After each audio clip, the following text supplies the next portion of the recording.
Hey guys, Ray from EPM. Today I want to show you the heads-up display and a few installation tips.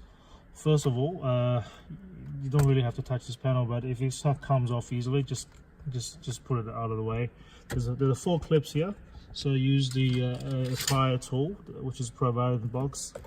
Just pry it open here, and once you've done that, just take this whole panel out. This is the factory panel, and you can see that's the factory panel. There's the 4 clips in the back, so it's forward in there.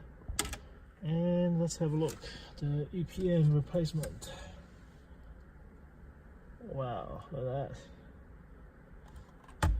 There's 4 clips in the back too. And if you compare this with that, it's same texture, same color. It's a direct factory replacement. How good is that? I have nothing to say. I think this is really good. It's an OEM finish. And you see, you just slot this inside here. It's a little bit too difficult to do one-handed, but and then you can see the hose goes in there. Press down, and that's it. Before you do that, obviously you have to fish your wire. So there's a provider wire. This is the ODB2 connection, which goes to the other side of the driver's side. And there's a wire that you have to run.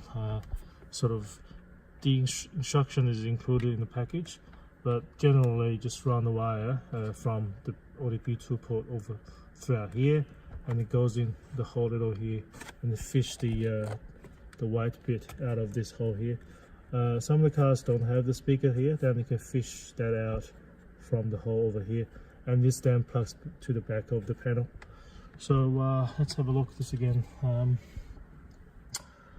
I think it looks really good. I think it adds a bit of the missing piece from the full design again. So I'm very glad that we are able to come up with such a great product. And that's a factory panel again. You can see it's basically the same. No difference. Only that you add a heads-up display thing on your windscreen when you drive around. So some of the lucky customers who ordered earlier, I think there's quite a few from Germany, will get their products shipped today.